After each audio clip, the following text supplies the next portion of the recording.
नहीं आ पा रही है। शैलेश पांडे आपको नजर आ रहे हैं मेरे ख्याल से, शिवसेना के जो नेता हैं। शैलेश जी, आपको आवाज आ रही है मेरी? जी जी, बिल्कुल बिल्कुल। ये दामाद जी का दर्द है। आपकी सरकार में मंत्री देखिए क्या कर रहे हैं। उनके दामाद जी को पकड़ा, लड़ाई ड्रग्स की थी, वो पर्सनल वेंडेटा, निजी खुन्नस निकाल रहे हैं। जी अमन जी, बिल्कुल नहीं, ये पर्सनल वेंडेटा नहीं है, ये देश हित का विषय है। और ये देखिए, इस केस में दो पहलू हैं। अभी तक डिबेट में जो आप चर्चा कर रहे थे, या आठवले जी मंत्री महोदय बात कर रहे थे, या उनकी पत्नी जो बात कर रही थी, ये पर्सनल विषय था। लेकिन दूसरा जो मुख्य पहलू है, वो भी उतना इंपॉर्टेंट है कि आज जिस तरह से प्रभाकर शेल ने जो आरोप एनसीबी पे लगाया, एनसीबी अधिकारी पे लगाया है कि वहां पे 25 करोड़ रुपए की मांग की गई, जिसमें से 8 करोड़ वानखेड़े जी को मिलना था। तो ये कहीं ना कहीं जो शैलेश जी, आज नहीं आरोप लगाया लगाए, है, ये पुरानी बात होगी, ये 4 दिन पहले लगाया था।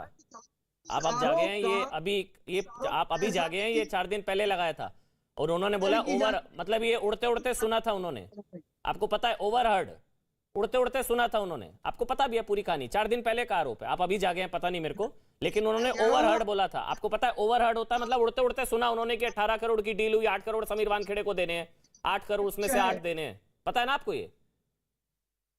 अमन जी, सबसे पहले इसके तथ्य में जाना चाहिए, इसके मूल में जाना चाहिए। जब एनसीबी ने वहां पे लोगों को गिरफ्तारियां की, तो दो लोगों को छोड़ा। दो वो कौन थे, उन पे भी ये डाउट है। भाजपा के कार्यकर्ता थे, जहां वो पार्टी चल रही थी, वो पार्टी के आयोजक कौन थे, क्या वो भाजपा से जुड़े चले हुए जी, ये लोग क्या, थे? ये बेनामी चिट्ठी, निकाहनामा, जाति प्रमाण पत्र, दाढ़ी वाला, ये सब क्या है रोज? क्यों? मेरे को तो लग रहा है नवाब मलिक जो है, ये कौशल मंत्री है मेरे ख्याल से, वो समीर वानखेड़े मंत्री बन गए हैं। सुबह सुबह सुबह उनकी होती है समीर वानखेड़े से, रात उनकी होती है समीर वानखेड़े से। आप उन पर बात करिए ना। ये क्या, ये जाति प्रमाण पत्र, निकाहनामा, बेनामी चिट्ठी, दाढ़ी वाला, 25 करोड़ जेल भेज दूंगा, वो ऐसा लग रहा है वो निजी पर्सनल वेंडेटा चल रहा है उनका। ड्रग्स की तो बात ही नहीं हो रही अब। वो ऐसा लग रहा है कि समीर वानखेड़े को जांच से हटाओ। में कहीं धन उगाही की बात हो रही है, तो ये तो बहुत बड़ा भ्रष्टाचार है, ये तो देशद्रोह है। आखिर में ये तो देश के खिलाफ की बात है। आज अगर हमारे अधिकारी, जिन पर हमको देश को नाज होना चाहिए, अगर वो इस तरह की गतिविधियों में संलिप्त होते हैं या संलिप्त आपको पता है हैं, दामाद जी या कितने महीने जेल में रहे थे? नहीं होनी चाहिए, शैलेश जी, पारदर्शक होनी शैलेश चाहिए जी, या नहीं जो होनी, शैलेश जी, या दामाद जी, नवाब मलिक के दामाद जी कितने महीने जेल में रहे थे पता है आपको? केंद्र सरकार करेगी। सवाल का जवाब, अमन जी, कितने महीने जेल में रहे थे? कितने महीने दामाद जी, कितने महीने जेल में रहे थे? अरे एनसीबी कितने महीने जेल में रहे थे? सवाल का जवाब दीजिए ना। कितने महीने जेल में रहे थे दामाद जी, पता है आपको? फिर आपको समझ आ जाएगा कि उनके साथ क्यों हो रहा है ऐसा। कितने महीने जेल में रहे थे दामाद जी? देश मूल मूल मुद्दे पे आइए। देश मैं ये मूल जानना पर आ रहा हूं, चाहता मुझे है, पता है क्या मूल है। मैं पूछ रहा हूं दामाद जी कितने महीने जेल में रहे थे भाई? भाई आपकी सरकार के मंत्री, आपको दामाद जी की चिंता नहीं है? शैलेश जी सुनिए ना मेरी बात, आराम से आराम से आराम से आराम से। आपको पता है दामाद जी कितने महीने जेल में रहे थे? शैलेश जी, मैं नागरिक हूँ, मुझे मेरे देश की परवाह है। मैं महाराष्ट्र का नागरिक हूँ, मुझे मेरे महाराष्ट्र का परवाह है। मैं मुंबई का नागरिक हूँ, मुझे मुझे मुझे तो मुंबई दामाद जी की की परवाह नहीं है? इज्जत की पड़ी हुई। सोच कर तो बोलिएगा, भगवान दामाद जी की परवाह नहीं है? 2000, मैं बताऊं, 20,000 करोड़ का ड्रग्स पकड़ा गया गुजरात में, तब उस पे तो कोई शैलेश कार्रवाई, क्या पांडे, कार्रवाई की गई? मैं हर्षवर्धन त्रिपाठी आपके पास आ रहा हूं। आपके पास कोई जवाब ही नहीं है शैलेश पांडे। किस शैलेश पांडे, मेरी बात सुनिए। शैलेश पांडे मेरी बात सुनिए, सुनिए आराम से, मेरी बात सुनिए शैलेश पांडे जी। अच्छा महेश तपासे जी, अब जो महेश जी, मेरी आवाज आ रही है आपको? जी अमन जी, आ रही है, बिल्कुल आ रही है। नमस्कार, स्वागत है महेश जी, देश नहीं झुकने देंगे शो, न्यूज 18 आपका स्वागत है। नमस्कार, बीजेपी आपका भी कह रही है स्वागत। कि जी, बीजेपी कह रही है कि दामाद जी की गिरफ्तारी का दर्द है ये जो नवाब मलिक समीर वानखेड़े पर निकाल रहे हैं। बीजेपी कह रही है। अमन जी, सबसे पहले आपको और आपके सभी दर्शकों को मेरा नमस्कार, मेरा प्रणाम। बीजेपी पार्टी कह रही है कि ये दामाद का दर्द है, पूरी तरह से गलत है। मुझे लगता है कि उन्होंने जनवरी महीने में जब नवाब मलिक जी का स्टेटमेंट सुनना चाहिए, उसमें उन्होंने कहा कि इस देश के संविधान और देश के कानून के ऊपर कोई नहीं है, चाहे नेता हो, मंत्री हो, संतरी हो या किसी मंत्री का दामाद हो, जो कानूनन कार्रवाई होनी चाहिए वो होकर रहेगी और इसमें किसी भी प्रकार का हस्तक्षेप नहीं किया जाएगा।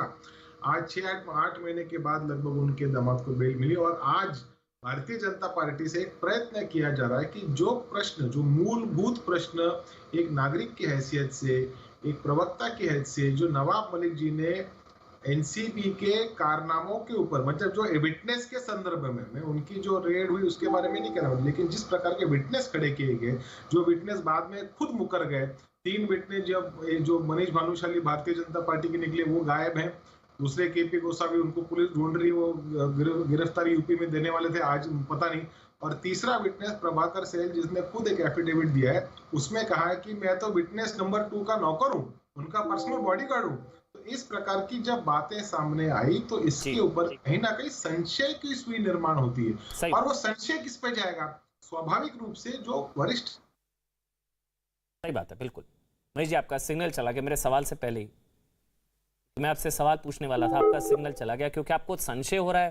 तो आपको इस पर संशय नहीं हुआ कि 22 तारीख को मंत्री जी धमकी देते हैं और 24 तारीख को तमाम खुलासों से लेकर सब कुछ हो जाते हैं? आपको इस पर नहीं संशय हुआ कि जो मंत्री जिसके पीछे पड़े हैं उसी ने मंत्री जी के दामाद को अंदर किया था 8 महीने के लिए? अब किसी मंत्री के, ताकतवर मंत्री के बेटे को 8 महीने के लिए दामाद को अंदर कर दोगे तो वो आरती तो उतारेगा नहीं। हर्षवर्धन जी, देखिए अमन जी, सबसे पहली बात तो ये कि अच्छा हो कि अगर बातचीत ये हो कि इस केस में क्या समीर वानखेड़े ने जो उनकी ड्यूटी थी वो काम किया या फिर कोई वो वेंडेटा चला रहे थे।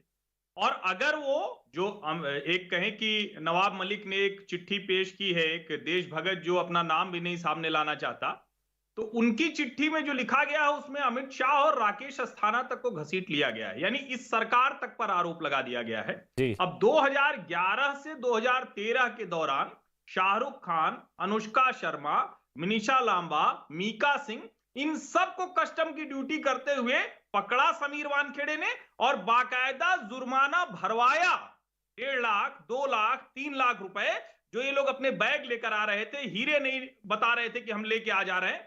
सवाल यह है कि समीर वानखेड़े का ट्रैक रिकॉर्ड अधिकारी के तौर पर क्या है? तो उसका जवाब आता है कि समीर वानखेड़े जब जहां जिस जिम्मेदारी में रहे अपना काम करते रहे। और आज भी जो पूरे आरोप लग रहे हैं वो आरोप ये लग रहा है कि भाई तुमने पहले एक मुस्लिम से शादी क्यों कर ली थी, तुम्हारी माताजी मुसलमान क्यों थी। हिंदुस्तान जैसे देश में जहां इंदिरा जी ने सेकुलरिज्म घुसाया था, तो ये क्या पूरा फर्जी सेकुलर जो है उनका चेहरा सामने आ रहा है क्या? और जिस तरह से ये लोग बात कर रहे हैं शर्मनाक है। यानी ये नहीं चाहते हैं कि इस देश में कोई हिंदू मुसलमान शादी करे, ये नहीं चाहते हैं कि इस देश में कोई जिसको सेकुलरिज्म कहा जाता है उसकी कोई चर्चा भी करे, यानी लोग डरे हुए रहे।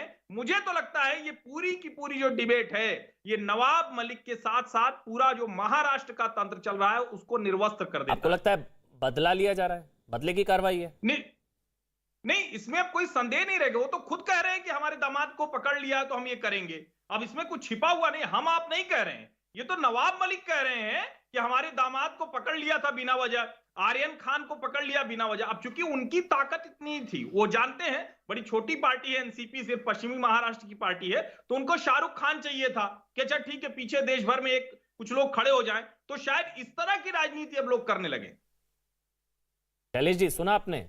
आप लोग तो ड्रग्स से लड़ने चले थे, ये तो नवाब मलिक पर्सनल लड़ाई लड़ रहे हैं भाई।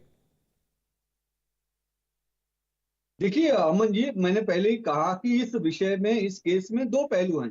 एक पहलू है कि जो मूल केस है और दूसरा पहलू है कि तो आपके पहलू नहीं समझ आ रहे मेरे को, कौन कौन से पहलू हैं, समझा दीजिए।